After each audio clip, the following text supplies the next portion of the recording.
The arena was the largest structure had ever seen. It stretched upward for what seemed like miles, with thousands of seats carved into the walls. Each seat held a different alien species, their bodies reflecting every color and shape imaginable. Some had scales, others had fur, and many had features that made no sense to human eyes. They all sat in complete silence, watching the floor below. The arena floor itself was smooth and dark, almost like black glass. In the center, two figures fought. One was tall and made of what looked like living crystal. Light moved through her body in waves of blue and purple. This was Queen of the Empire. The other figure was massive and covered in thick armor plates. He had 4 arms, each ending in claws that could tear through metal. This was Warlord of the Dominion Swarm. Sat in the middle section of the crowd, squeezed between a floating jellyfish creature and something that looked like a walking tree. He had come to this station 3 days ago because his cargo ship needed repairs. The mechanic told him the parts would take a week to arrive, so had nothing to do but wait. When he heard about the trial, he came to watch like everyone else. He did not expect to see someone he knew. 6 months ago had been hauling medical supplies through the outer rim when pirates attacked his ship. His weapons were old and barely worked. His shields failed after the first hit. He thought he was going to die. Then a battleship appeared out of nowhere. The pirates ran away immediately. The battleship escorted to the nearest safe port. The captain of that battleship was Queen herself. She had smiled at him, or at least made the expression her people used for smiling. She told him to be more careful in dangerous space. Now that same Queen was losing a fight for her life. The warlord's claws struck again and again. Each hit made a sound like thunder.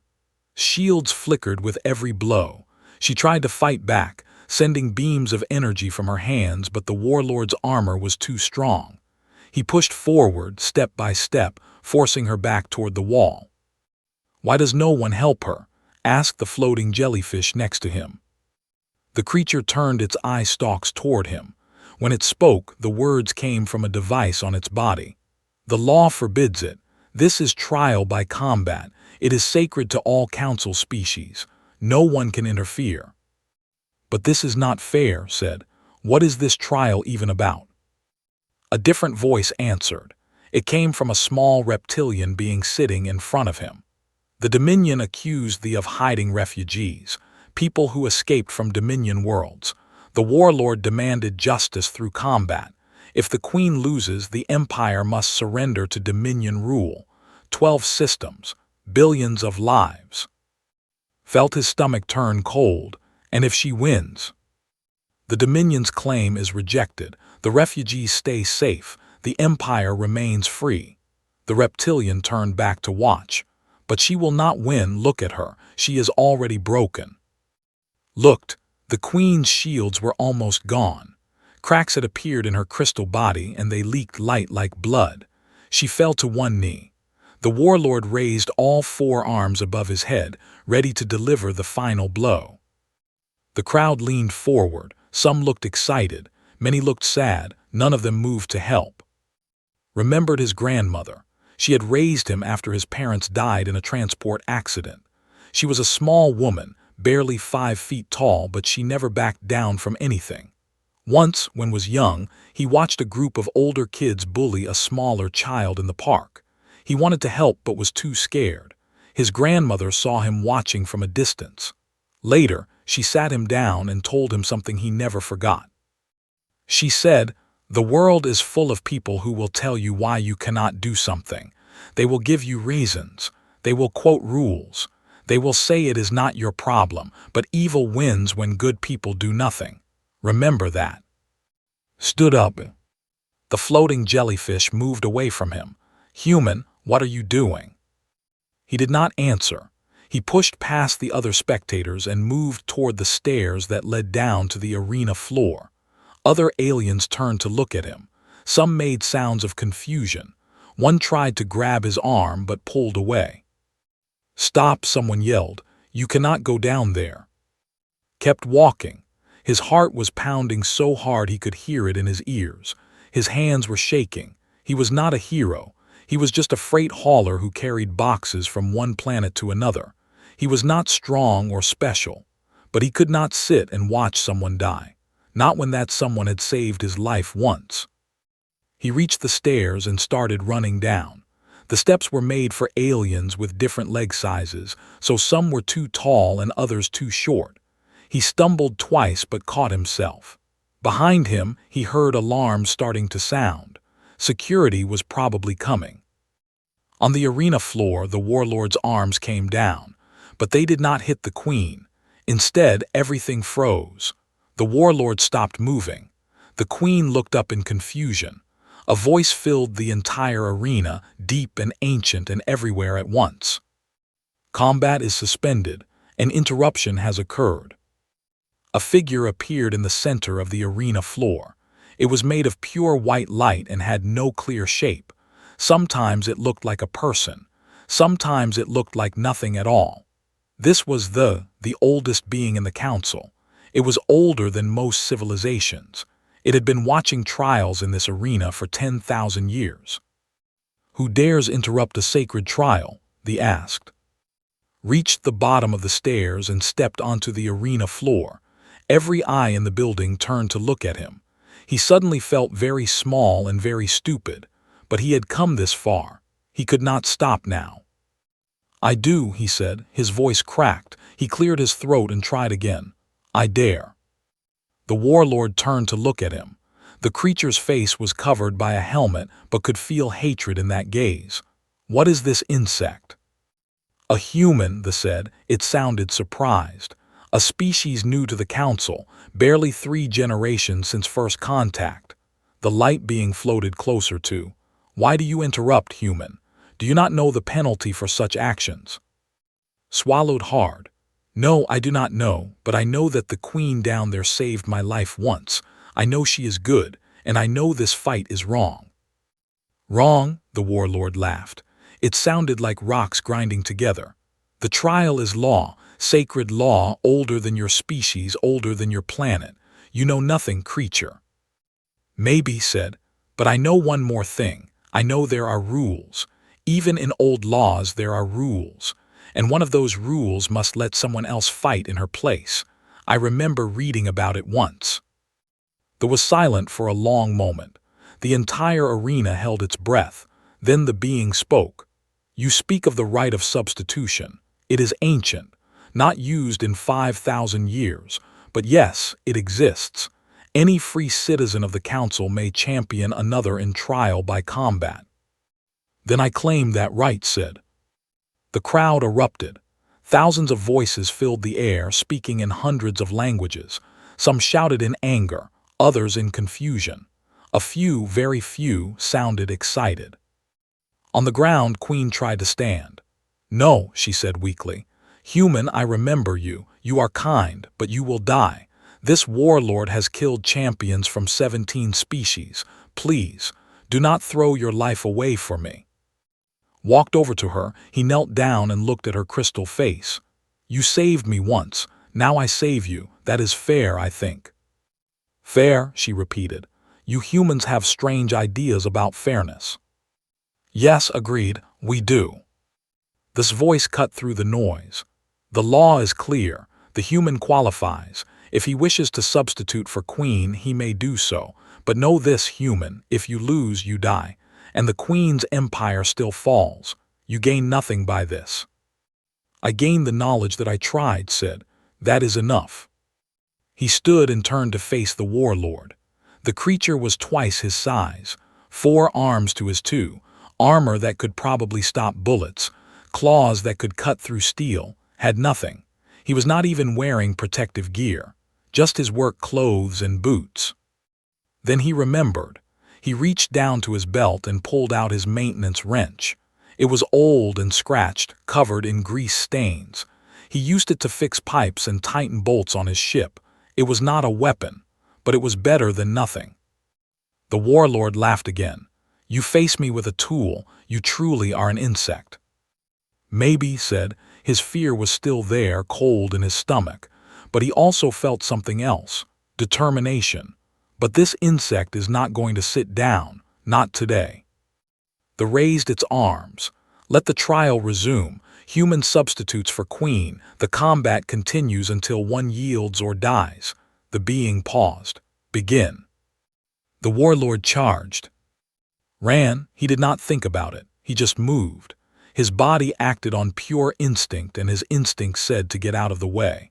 The warlord's charge was like a freight train. Where the creature's feet hit the ground, the black floor cracked, threw himself to the side and rolled. He felt the wind from the warlord's passing.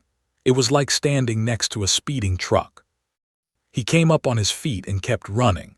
The warlord skidded to a stop and turned around.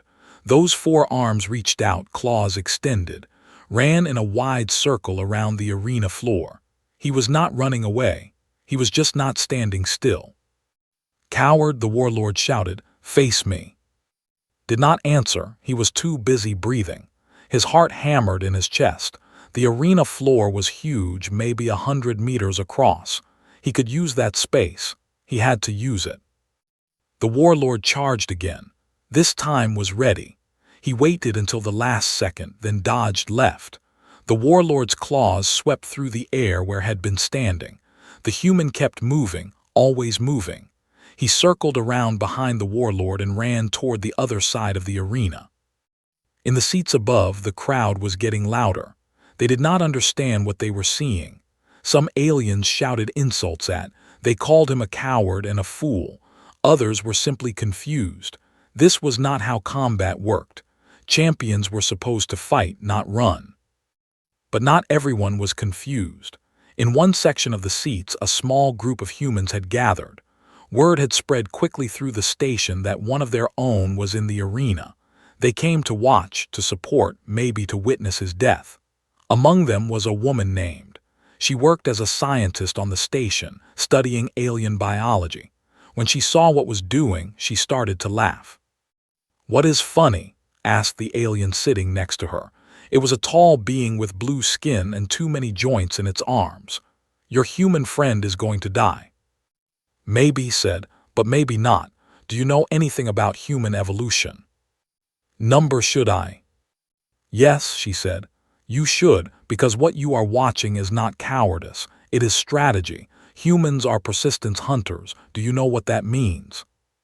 The blue alien shook its head. "It means we evolved to chase our prey until it collapsed from exhaustion. On our planet, we were not the strongest. We were not the fastest, but we could run for hours, for days if we had to. We could track an animal across vast distances and never stop following. Eventually, the prey would be too tired to continue. Then we would catch it," pointed at the arena floor. "That warlord is built for short, powerful attacks. Look at all that muscle, all that armor. It is made for ambush hunting. But as human, he can run all day." On the arena floor, the warlord was starting to breathe harder. He had charged 7 times now. Each time, the human had dodged. Each time, the warlord had to turn around and build up speed again. It was exhausting work. Was breathing hard too, but for a different reason. The air in the arena was thin, not as rich in oxygen as Earth's atmosphere. For most species, this was normal. For the warlord species, it was perfect. But humans came from a planet with thick air and high gravity. This thin air made it easier to move, easier to breathe when you were used to struggling for every breath. And there was something else, was sweating. His shirt was soaked with it. Sweat ran down his face and arms. Most species did not sweat. They cooled down in other ways, by panting or through their skin or by finding shade. But humans sweated, and sweating was incredibly efficient. It kept the body from overheating even during long periods of exercise. The warlord did not sweat. He was starting to overheat. Could see it in the way the creature moved. The charges were getting slower. The turns were getting sloppier. "How long can this continue?" someone in the crowd asked. "As long as it needs to," replied. She was grinning now. Other humans had heard her explanation and were starting to understand. One of them started clapping, then another. Soon a small chant began. It was in Korean's native language. They shouted, "Rise up, rise up." Heard it, he could not stop to look at the crowd, but he heard them. It gave him strength. He pushed harder, ran faster. He started varying his pattern, zigzagging instead of just circling. The warlord had to work harder to predict where he would go. An hour passed. The warlord was definitely slowing down. His breathing sounded like a broken engine, harsh and ragged. One of his arms was moving slower than the others. Saw this and filed it away in his mind. Weakness. That arm was weaker now. But was getting tired too. His legs ached. His lungs burned. The thin air was starting to affect him. He could not keep this up forever. He needed a plan. Running away would only work for so long. Eventually, he would make a mistake or his body would give out. He needed to fight back. He looked at the wrench in his hand. It was a simple tool made of steel alloy. He used it every day to maintain his ship. He knew every bolt on that ship, every panel, every joint. He knew how machines worked, how they fit together, how they could break. The warlord was wearing armor. Armor was like a machine. It had joints where the plates met. Those joints had to be flexible so the wearer could move. But flexibility meant weakness. Every joint was a potential failure point. Started watching the warlord more carefully. He studied how the armor moved. There, on the lower right arm where the elbow bent. The plates separated when the arm extended. Just for a moment, the soft underside was exposed. And there, where the legs connected to the body. Another weak point. 2 hours passed. The warlord was stumbling now. He no longer charged. He walked toward, swinging his arms in wide, tired arcs, backed away, always staying just out of reach. He was making a map in his mind. Weak point at the elbow, weak point at the shoulder joint, weak point at the knee. "Fight me?" the warlord gasped. "Stop running like prey." "I am not prey," said quietly. "I am a hunter, and you are getting tired." The warlord roared and lunged forward. But the movement was clumsy, desperate, stepped to the side. Then, for the first time, he moved toward the warlord instead of away. He ducked under one of those massive arms and struck with his wrench. The tool hit the elbow joint of the lower right arm. There was a cracking sound like breaking plastic. The warlord howled in pain. That arm hung limp now, the joint damaged, was already moving away again back to his running pattern. But now he had proven something. He could hurt this creature. The warlord was not invincible. The crowd was on its feet now. The noise was deafening. Some aliens were cheering for the warlord, urging him to finish the fight. But others, more and more of them, were watching the human with something like respect. This small creature had lasted 2 hours against a legendary warrior. That was an achievement by itself. 3 hours passed. The warlord's movements were slow and heavy. His breathing sounded like death. His armor, which had seemed invincible at the start, now looked like a burden. It was too heavy. He was too hot. His muscles were screaming for rest. Was tired too. His shirt was completely soaked. His legs felt like lead. But he had done this before in a way, not fighting but endurance. He had run marathons on Earth for fun. He had hiked through mountains. His grandmother used to take him on long walks through the countryside, and she never let him quit no matter how tired he felt. She taught him that pain was temporary, giving up was forever. He thought of her now and found the strength to keep going. 4 hours. The warlord fell to one knee. He caught himself with his good arms and pushed back up, but it took effort, visible effort, circled him slowly, watching. The map in his mind was complete now. He knew every weak point. He knew exactly where to strike. But he needed the warlord to make a mistake. One more mistake.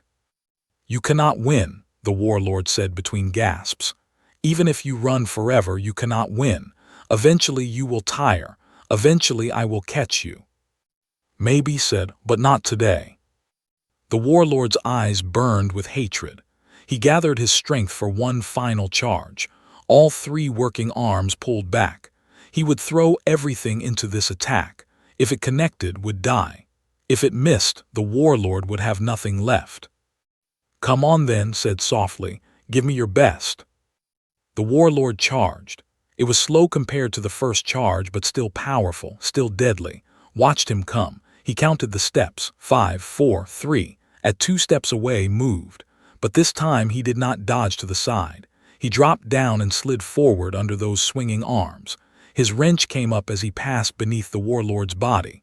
The tool struck the knee joint of the creature's right leg, struck it hard. The joint shattered. The warlord's leg gave out.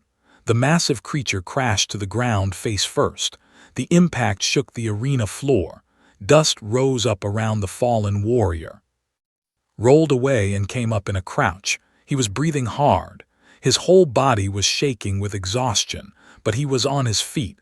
The warlord was not. The creature tried to stand. One leg would not support him. One arm hung useless. He managed to get to his knees, then fell again. He tried once more, but his body would not obey.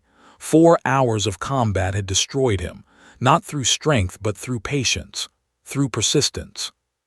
The arena was silent. Everyone watched, waited. The warlord lay on the ground, gasping for air, stood over him, wrench raised. He could end it now. One strike to the head. The fight would be over. But he did not strike. Instead, he lowered the wrench. He dropped it. The tool clattered on the ground, then knelt down next to the fallen warlord. He reached out with both hands, careful and gentle. He helped the creature roll onto his back so he could breathe easier. "Do you yield?" asked. He said it in 3 languages, hoping the warlord would understand one of them. The warlord looked up at him. Through the helmet saw his eyes. There was no hatred now, only exhaustion and something else, maybe respect. "I yield," the warlord whispered. This voice filled the arena. The trial is concluded. The human is victorious. Queen and the Empire are vindicated. The Dominion's claim is rejected. The crowd exploded with noise, heard none of it. His vision was going dark at the edges. His legs gave out. He fell sideways onto the arena floor. The last thing he saw before unconsciousness took him was the crystal face of Queen leaning over him, saying something he could not hear. Then everything went black, woke up to white light. For a moment he thought he was dead. Then pain arrived and he knew he was very much alive. His entire body hurt. His ribs felt like they were on fire. His legs were stiff and sore. Even his arms ached from holding the wrench for so long. He tried to sit up and immediately regretted it. A gentle hand pushed him back down. Not a human hand. This one was made of crystal and glowed with soft blue light. "Do not move yet," Queen said. "Your body has been through significant trauma. The healers say you need rest." Turned his head to look at her. They were in a medical room. The walls were a clean white color that seemed to glow from within. Strange machines surrounded his bed, their purposes unknown to him. The Queen sat in a chair next to him. Her crystal body still showed cracks from her fight with the warlord, but they were smaller now, healing. "Did I really win?" he asked. His voice was rough. "Yes," she said. "You won. You saved my empire. You saved billions of lives." She paused. "Why?" "You saved me once," said. "It seemed fair." "Fair," she repeated. She made a sound that might have been laughter. "You humans have such interesting ideas about fairness. Most species would not risk their lives for a stranger, no matter the debt." "Maybe," said, "but my grandmother taught me to help people when they need it.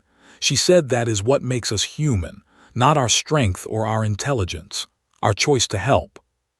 The Queen was quiet for a moment. Then she reached out and placed her crystal hand over his. It was warm, like sunlight through glass. "Your grandmother sounds wise. I would have liked to meet her."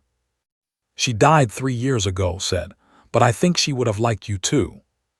The door to the medical room opened. A human doctor came in, followed by 2 other humans. One was the scientist from the arena. The other was a man named Sung, who worked as a diplomat at the human embassy on the station. "You are awake," the doctor said. She was a middle-aged woman with kind eyes. "Good, how do you feel?" "Like I was hit by a truck," said. "That is accurate. 3 cracked ribs, severe muscle strain in both legs, dehydration and exhaustion." She checked one of the machines. "But you will live. The healers helped us repair most of the damage. You should be able to walk in a day or two." Sung stepped forward. He looked excited and worried at the same time. "Do you understand what you have done?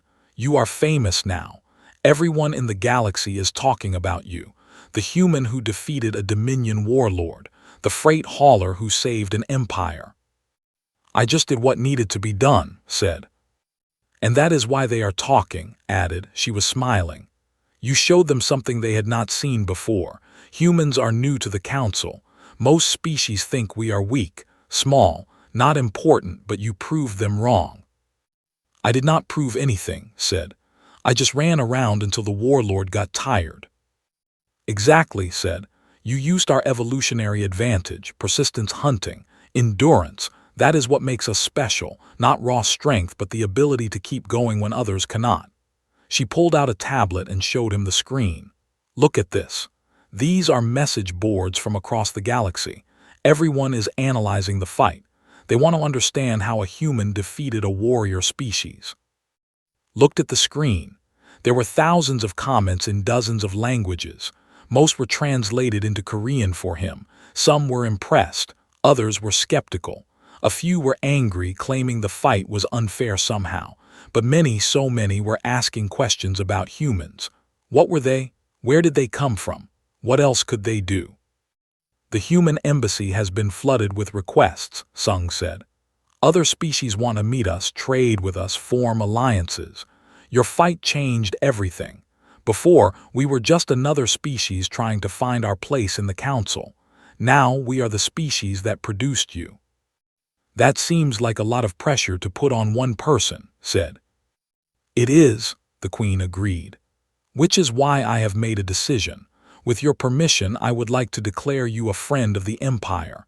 It is the highest honor we can give to a non. You would have rights in all 12 of our systems. Safe passage, trade privileges, and our protection wherever you go." Was not sure what to say. He had not fought for rewards or recognition. He had fought because it was the right thing to do, but looking at the Queen's face, he understood. This was not about payment. It was about respect, about acknowledging what he had done. "I accept," he said. "Thank you." The Queen stood. "I must go now. There is much to do. The Dominion has withdrawn their claim, but there will be negotiations, peace treaties to arrange. My people need me." She looked down at him one more time. "But I will not forget what you did. None of my people will forget." She left the room, followed by Sung. Stayed behind. The doctor checked vital signs one more time, then left as well, pulled the chair closer to his bed and sat down. "How are you really feeling?" she asked. "Tired," he admitted, "and confused. I did not want any of this attention. I just wanted to help." "I know," said, "but you cannot escape it now. What you did matters, not just for the Queen or for us, for humanity. You showed the galaxy what we can do." "I showed them I can run around for 4 hours, said. Laughed. "Yes, exactly. Do you not see? Every species in the Council has something that makes them special. They have 4 arms and can process multiple thoughts at once. They can survive in vacuum. The crystalline species can manipulate light and energy. Everyone has their advantage. Now the galaxy knows ours." "Running," said. "Endurance," corrected. "Persistence. The ability to keep going when every logical calculation says to give up. That is humanity's gift, and it is terrifying to other species." "Why terrifying?" "Because it means we cannot be outlasted. In a war, in a negotiation, in any long-term conflict, humans will simply refuse to quit. We will keep coming back, keep trying, keep pushing forward. Other species have limits. We seem not to have any." She leaned forward. "That warlord had killed champions from 17 different species. Trained warriors, professional fighters. They all tried to match him strength for strength. You tried something different. You outlasted him. And that simple change in strategy won the fight." Thought about this. He had never considered himself special. He was just a guy who hauled cargo and fixed his own ship when it broke down. But maybe that was the point.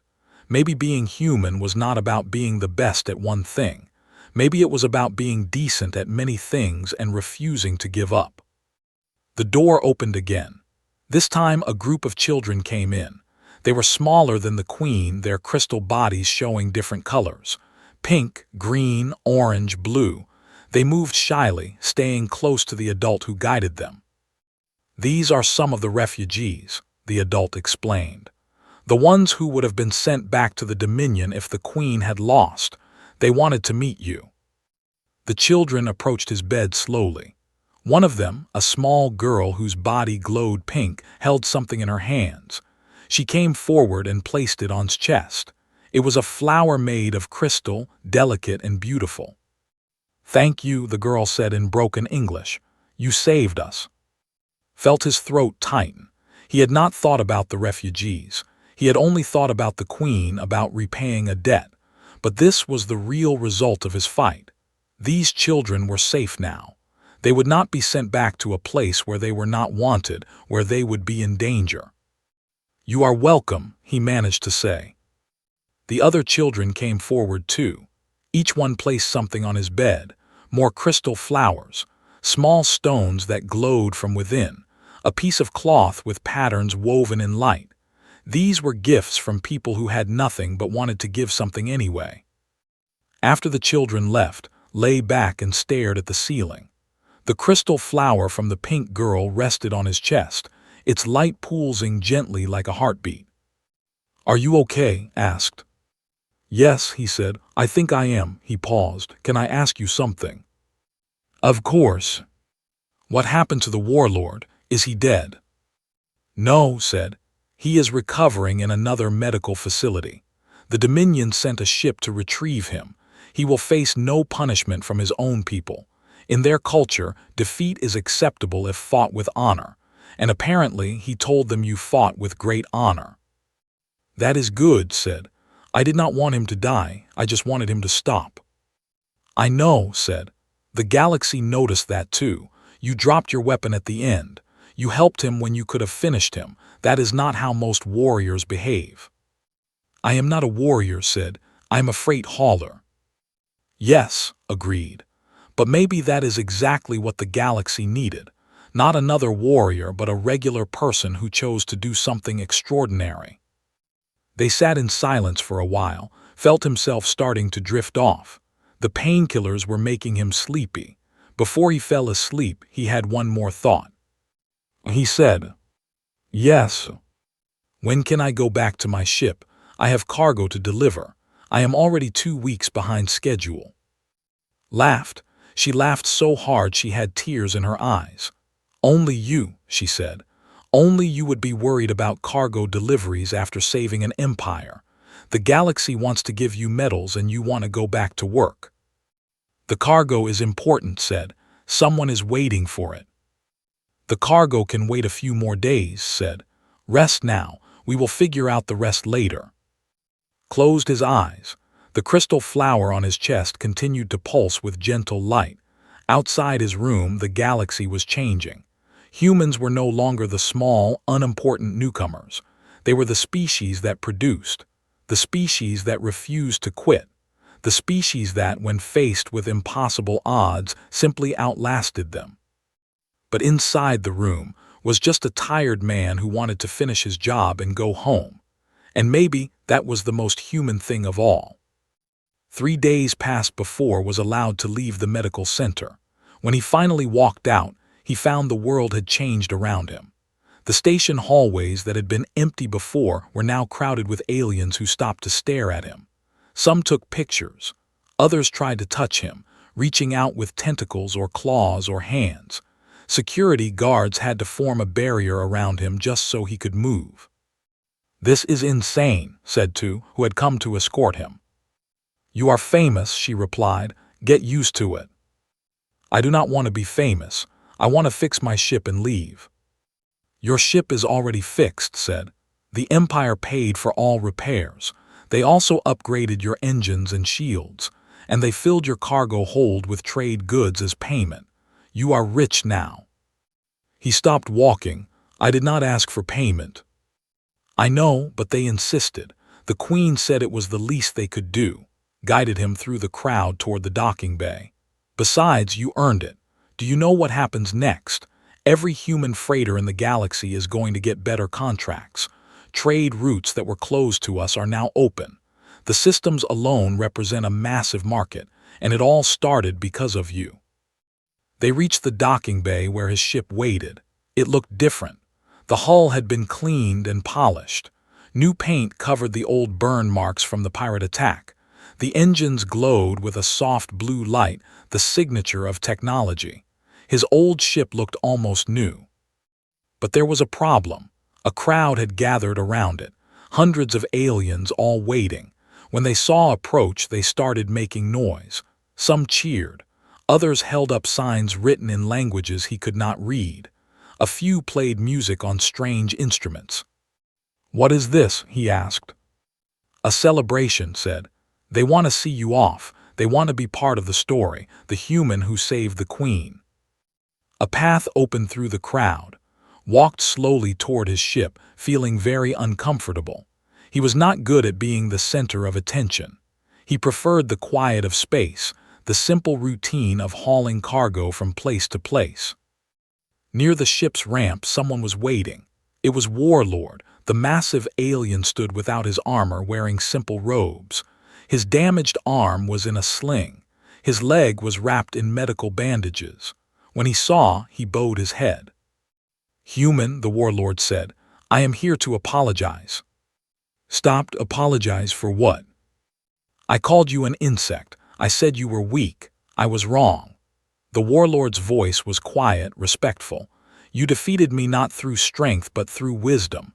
You used your body's advantages against my body's weaknesses. That is the mark of a true warrior." "I am not a warrior," said. "I told you I am a freight hauler." "No," said. "You are both. A warrior is not defined by their profession. It is defined by their actions when faced with impossible challenges. You faced me and did not run away. You faced me and found a way to win. That makes you a warrior." He reached into his robes and pulled out a small object. It was a medallion made of dark metal, carved with symbols did not recognize. "This is a mark of respect from the Dominion. Only 100 exist in the entire galaxy. It shows that you have earned the respect of our greatest warriors." Took the medallion carefully. It was heavy and warm in his hand. "Thank you," he said. "I did not expect this." "Neither did I," admitted.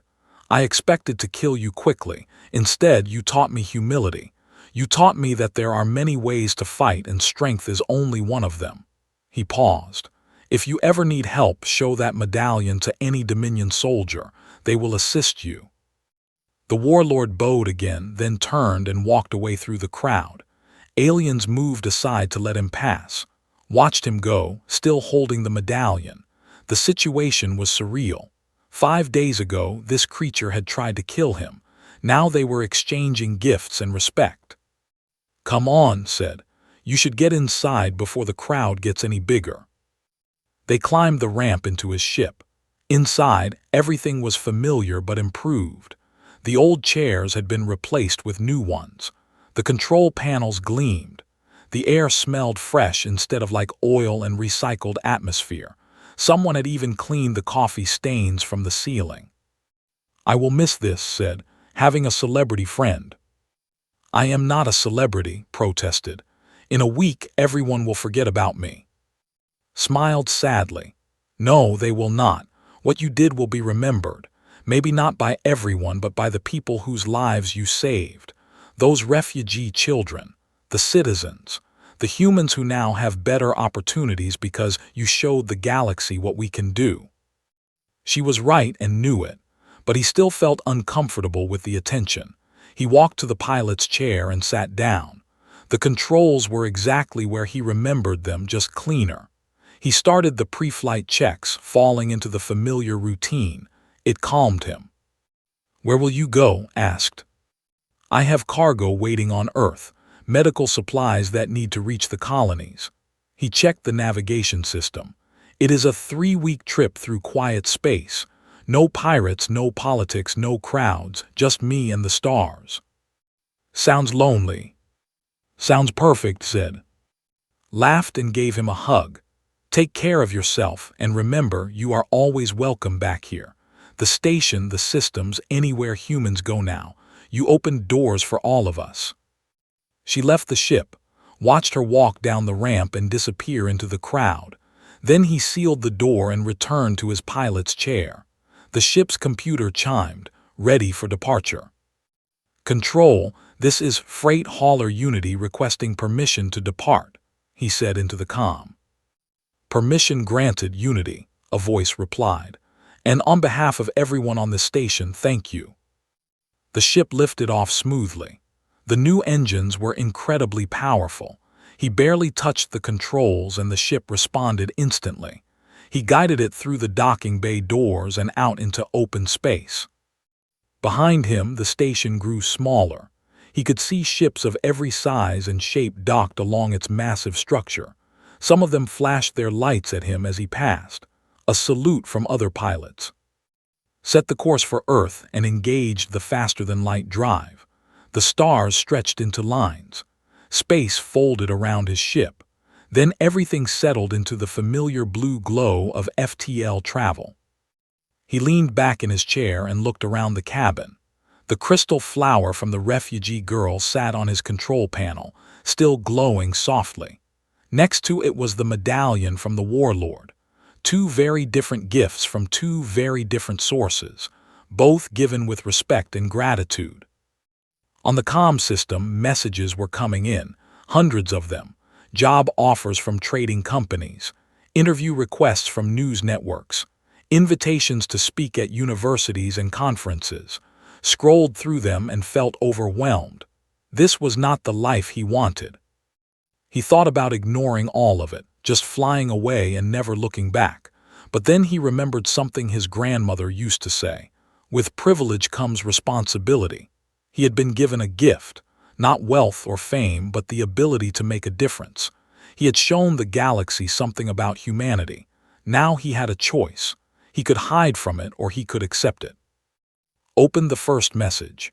It was from a human colony on the edge of Council space. They were having trouble with local pirates.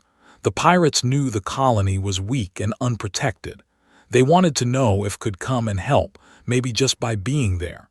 His presence might be enough to scare the pirates away. He read the message twice. These were his people, humans trying to make a life in a dangerous galaxy. They needed help and they were asking him specifically. With privilege comes responsibility, he said out loud. He sent a reply agreeing to visit after he delivered his current cargo. Then he opened the second message. Then the third. Most were easy to decline, but some, like the first, were genuine requests for help from people who needed it. By the time he finished going through the messages, 2 hours had passed. He had agreed to visit 3 colonies, attend 1 conference about human-alien relations, and serve as an advisor to the human diplomatic corps. All of this was in addition to his regular job hauling cargo. "Grandmother," he said to the empty ship, "I hope you are proud. I am doing what you taught me, helping people who need it." He paused. "But I am also exhausted just thinking about it."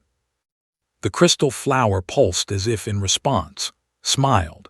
He picked it up and looked at it closely. The light inside moved in patterns, almost like a heartbeat. The girl who gave it to him was safe now. So were all the other refugees. The Queen's empire stood strong. Billions of people were living their lives because he had chosen to stand up when everyone else sat down. "Okay," he said, "maybe this is worth it." He placed the flower back on the control panel and settled in for the long journey. Outside, space flowed past in rivers of blue light. Inside, felt something he had not felt in a long time: purpose. He had always been a freight hauler, moving things from one place to another, but maybe he could be more than that. Maybe he could be someone who moved between worlds, not just carrying cargo, but carrying hope. The ship's computer chimed. Incoming transmission from Empire, priority channel. "Accept," said. Queen's face appeared on the screen. Her crystal features were fully healed now, the cracks gone. She looked regal and strong. She said, "I wanted to speak with you before you traveled too far." "Your Majesty," he said, "is something wrong?" "No," she said. I simply wanted to tell you something. When you stood up in that arena, you changed more than just my fate. You changed how the galaxy sees your species. But more importantly, you reminded us all of something we had forgotten. What is that? That courage is not the absence of fear. It is the choice to act despite fear. You were afraid. I saw it in your eyes, but you stood up anyway. You fought anyway. And that, more than your victory, is what impressed us all, she smiled. The galaxy has many warriors, but it has few heroes. Thank you for reminding us of the difference. The transmission ended. Sat in silence, thinking about her words. He did not feel like a hero. Heroes were supposed to be special, extraordinary. He was just a guy who did what needed to be done. But maybe that was enough. Maybe being a hero was not about being special. Maybe it was about being ordinary and choosing to do something anyway. The ship flew on through the night, and somewhere in that vast darkness, humanity had found its place. Not through conquest or technology or superior strength, but through the simple, stubborn courage of ordinary people who refused to look away when others needed help. Smiled and closed his eyes. He still had 2 weeks of travel ahead, plenty of time to rest before the next challenge came, and he knew more challenges would come. They always did, but he also knew he would face them, because that was what his grandmother had taught him. That was what being human meant. Keep going, keep trying, never give up. The stars watched in silence as the small human ship disappeared into the distance, carrying with it the hope of an entire species. 6 months had passed since the trial by combat. Stood on the observation deck of a human diplomatic station, watching ships come and go through the darkness of space. The station was new, built to handle the sudden increase in human activity across the galaxy. More ships, more trade, more opportunities, all because one person had refused to sit down. You look tired, a voice said behind him. He turned to see approaching. She had been promoted to head of the xenobiology department at the station. Her job was to help humans understand the species they would be working with. It was important work, and she was good at it. I am tired, admitted. I have been to 11 colonies in 6 months. Each one had problems that needed solving. Pirates, trade disputes, medical emergencies. Everyone thinks I can fix everything. Can you? Asked with a smile. No, he said. I am just a freight hauler. I deliver things. Sometimes I help negotiate. Sometimes I just listen, but I cannot fix everything. But you try, said. That is what matters. They stood together in silence, watching the ships. A large vessel was docking nearby. Its crystalline hull reflected the station's lights in beautiful patterns. Next to it, a small human cargo ship was preparing to depart. The contrast between them showed how far humanity had come in such a short time. Do you regret it? Asked, standing up that day. Thought about the question. His life had changed completely. He could no longer travel in peace. People recognized him everywhere. His cargo runs were interrupted constantly by people asking for help. He barely had time to sleep, let alone relax. But he also thought about the refugee children who were safe now, the colonies that had received protection because of his actions, the trade agreements that had been signed. The human embassy had tripled in size. More humans were joining the galactic community every day. They came with hope and dreams, knowing that someone had already shown the galaxy what humans could do. No, he said finally, I do not regret it. It was the right thing to do. Even though it made your life harder. Especially because it made my life harder, said. My grandmother used to say that anything worth doing will be difficult. If it were easy, everyone would do it. The door to the observation deck opened. Sung entered, followed by a group of young humans. They looked excited and nervous. Recognized the look. These were new diplomats or traders, people just starting their careers in the galactic community. Sung said, These are the new recruits for the diplomatic corps. They wanted to meet you before their first assignments. The young people approached carefully, like they were meeting someone important. It still felt strange, too. He was not important. He had just done what needed to be done. "Hello," one of them said. She was a young woman named Hayone. "It is an honor to meet you. Your story is part of our training now. They teach us about the trial by combat, about how you used human advantages to defeat a superior opponent." "I got lucky," he said. "No," another recruit said. His name was Dongwu. "You were smart. You understood that fighting is not always about strength. Sometimes it is about endurance, about patience, about finding the right moment to act. And about compassion," Hayone added. "You helped the warlord after defeating him. That showed the galaxy that humans are not just warriors. We are also capable of mercy." Felt uncomfortable with the praise. "I did what anyone would do."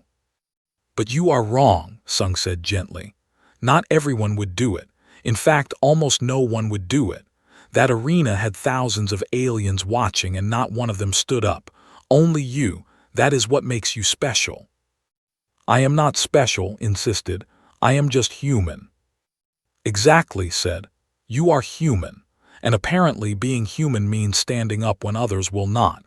It means enduring when others quit. It means showing compassion even to enemies. That is what you taught the galaxy. That is what these recruits are learning." The young diplomats nodded. They looked at with respect and admiration. He wanted to tell them not to put him on a pedestal. He wanted to explain that he was ordinary, that anyone could have done what he did. But maybe that was the point. Maybe anyone could do it. They just had to choose to try. "Listen," he said to the recruits. "You are going out into the galaxy. You will meet species that are stronger than you, smarter than you, more advanced than you. Do not try to compete with them on their terms. Find your own advantages. Use your human endurance. Use your human stubbornness. Use your human compassion. Those things are powerful even if they do not look like it." "What if we fail?" Hayone asked. "Then you fail," said. "But you try again. That is what humans do. We fail, we learn, we try again. We do not give up, ever." The recruits thanked him and left with Sung for their next training session, and were alone again on the observation deck. "You are good at inspiring people," said. "I am good at being honest," corrected. "Everything I told them is true. Humans are not the best at anything, but we are good at many things and we never quit. That is enough." His communicator chimed. He looked at the screen and saw a message from an unknown source. When he opened it, he recognized the sender. It was Warlord. "Human," the message read. "I thought you should know. The Dominion has changed some of its policies because of our fight. We are treating refugees with more respect now. We are reconsidering our expansion into peaceful territories. Your actions showed us that conquest through force is not the only way. Some of my people are angry about this. They say I have gone soft, but I have told them the truth. I was not defeated by weakness. I was defeated by a different kind of strength. They are starting to understand. Change is slow, but it is happening. Thank you." Showed the message to. She read it and smiled. "See, you did more than save one empire. You started changing another one." "I did not mean to," he said.